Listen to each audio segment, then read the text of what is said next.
Olá, professora Ana Carla. Nossa convidada de hoje é a professora Maria Tereza Fonseca Dias.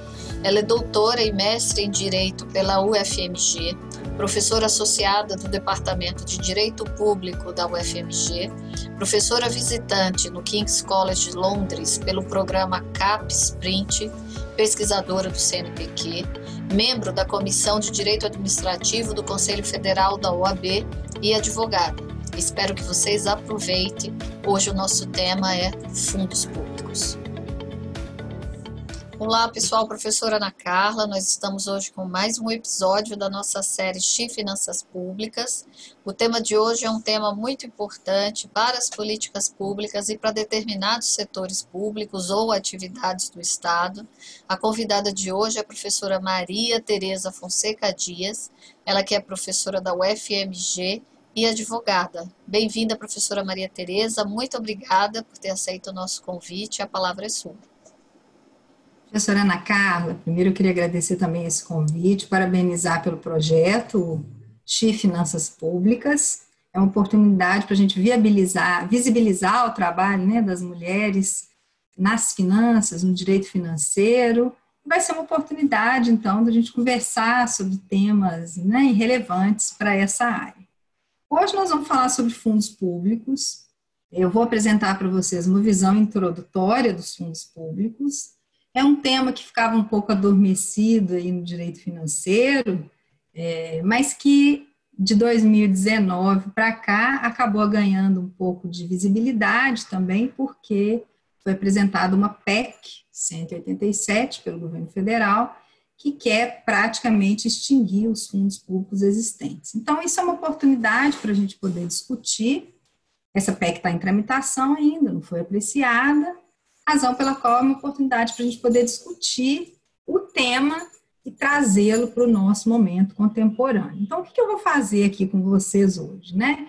Eu vou reapresentar os conceitos básicos da legislação de regência, vou trazer, né, os elementos centrais, as características desses fundos e discutir, então, esses aspectos contemporâneos da questão dos fundos.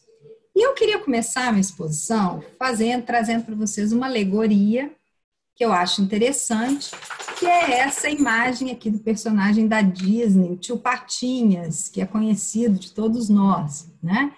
Porque quando a gente fala em fundos públicos, eu acho que a primeira coisa que vem à nossa mente, né, é uma ideia de que um fundo público, ele vai ter uma montanha de dinheiro, né, reservado para fazer alguma coisa, e a administração vai poder gastar isso a depender dos seus interesses, etc. E, na verdade, o que eu vou mostrar para vocês é que isso aqui é uma meia-verdade, né?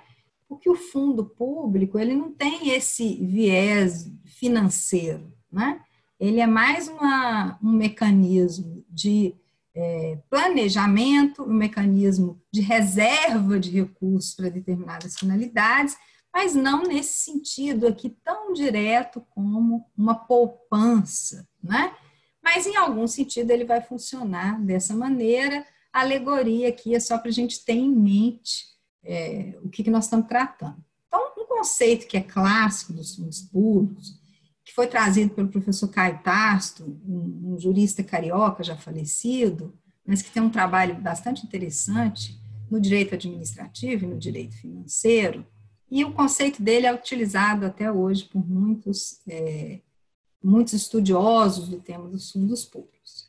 O professor Caio Tasto vai dizer que fundo público é patrimônio constituído por dinheiro, ações, bens, afetado pelo Estado a determinado fim.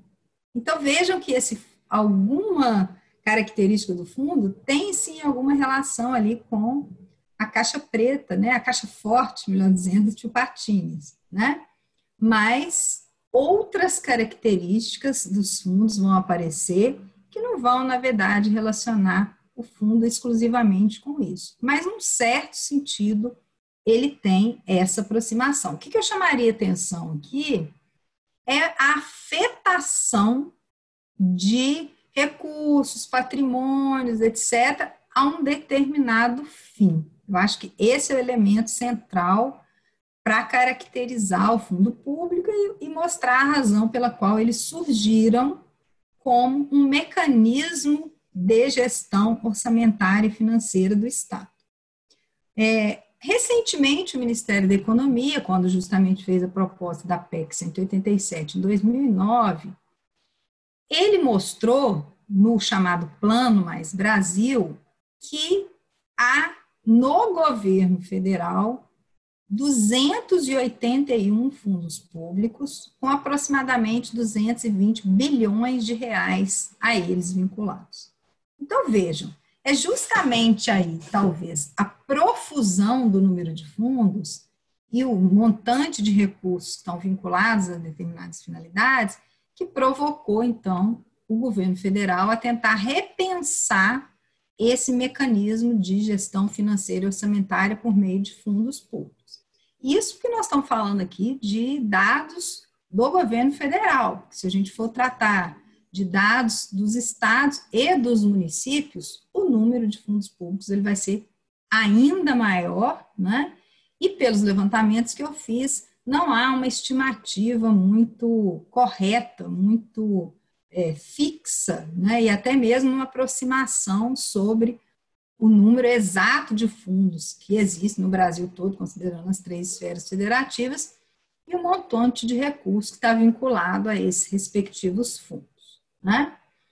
Falando um pouco aqui sobre um breve histórico do surgimento dos fundos, pensando a ideia deles como vinculação de receitas a determinadas finalidades, a origem desses fundos, pelos autores que vão falar desse histórico, né, remonta ao Brasil colônia, né? Por exemplo, foi instituído lá em 1624 um imposto sobre o vinho para a construção de uma obra pública no Rio de Janeiro, na parte de saneamento básico.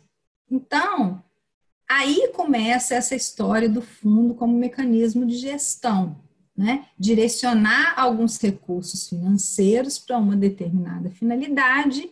E naquele tempo, se vocês forem observar essa história, esses recursos eram para ser colocados em uma determinada arca. Era assim que estava disciplinado em 1624. Então, ia pegar o dinheiro desse imposto sobre o vinho, que era cobrado sobre a caneca de vinho, e colocar aqueles recursos numa determinada arca.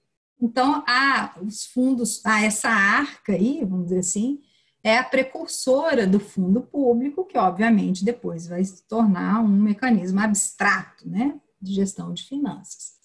E isso vai dar aso, a partir desse primeiro fundo que foi criado, a criação de outros fundos em 1899, depois em 1902, né? E a ideia de fundos especiais, que é o que vai estar hoje, até hoje na nossa legislação, na Lei 4.320, como nós vamos ver daqui a pouquinho, foi previsto primeiramente no Código de Contabilidade Pública, lá em 1922. Então, vamos dedicar ou vamos assegurar determinados montantes para as finalidades a partir do mecanismo dos fundos, que já estava desenhado aí no Código de Contabilidade Pública. Depois, 10 anos, 11 anos depois, foi proibida a utilização desses fundos, quer dizer, com uma ideia de que não se vinculassem recursos a determinadas finalidades, mas aí depois os fundos renascem. Com a Constituição de 34, já tem a previsão expressa da existência de fundos públicos, né? No caso mais específico aqui, era o Fundo da Educação, né? Até hoje a gente tem aí o Fundeb como um fundo da educação básica, né? Claro que essa disciplina de 1934 não é a mesma de hoje, mas ela tem uma semelhança de vincular recursos a determinadas políticas públicas e políticas sociais. E aí, em 67, vem a Lei 4.320, nós vamos daqui a pouco detalhar os dispositivos que vão tratar dos fundos públicos, então ela disciplina esses fundos, né? O Decreto-Lei 200 também desse ano, e com uma alteração que foi feita em 69, ele também trata na questão de uma gestão descentralizada de recursos públicos, então também previu os fundos, né? Então, se a gente for pensar hoje em termos históricos, a disciplina jurídica dos fundos públicos em nível infraconstitucional, ela foi feita na década de 60, né? E é vigente até hoje, porque a Lei 4.320 ela foi recepcionada pela Constituição como lei complementar, né? Então, ela é vigente. E se a gente quiser alterar a Lei 4.320, nós temos que alterá-la por meio de lei complementar. Por isso que não é tão simples modificar essa legislação sobre fundos públicos. Até hoje tem vários projetos em tramitação no Congresso Nacional querendo editar uma nova lei de finanças públicas, de contabilidade pública, que é justamente o conteúdo da 4.320, e até hoje não se conseguiu fazer essa alteração. A Constituição de 1988, ela também trata de uma disciplina de fundos públicos, que a gente vai falar daqui a pouco, né? E ela recepciona a Lei 4.320, que havia sido editada em 1967. O que eu poderia dizer, assim, como síntese desse breve histórico, é que todas essas mudanças legislativas que foram sendo promovidas ao longo do tempo, nos mostram, primeiro, uma dificuldade de conceituar exatamente o que é fundo público, porque ora ele é tratado como fundo especial, ora é tratado só como fundo, ora dá-se o nome de fundo para algo que não é exatamente aquela ideia que o professor Ricardo Tácito havia definido, né? Então, há uma dificuldade mesmo de conceituar e trazer uma disciplina uniforme para todos os tipos e espécies de fundos que existem e que nós vamos falar deles daqui a pouquinho, né? E esses fundos, eles foram criados, nós estamos falando aí na década de 60, como eu havia salientado há pouco, com vários objetivos. O primeiro objetivo foi flexibilizar a máquina pública, descentralizando alguns recursos para finalidades pré-estabelecidas. Então, a ideia era, ao invés de fazer a gestão de recursos públicos por meio de todo o orçamento, alguns valores eram destinados aos fundos para descentralizar a sua execução. Então, é como se ele fizesse, de fato, uma reserva de recursos para aquela finalidade, flexibilizando, facilitando a gestão financeira e orçamentária. Isso na sua ideia original. A outra coisa é vincular algumas receitas diante de certas incertezas financeiras, porque o que a gente mais tem no histórico aí, econômico, financeiro, orçamentário do Estado brasileiro, para não dizer da economia brasileira como um todo, é uma instabilidade. Ora a administração tem uma arrecadação maior, ora menor.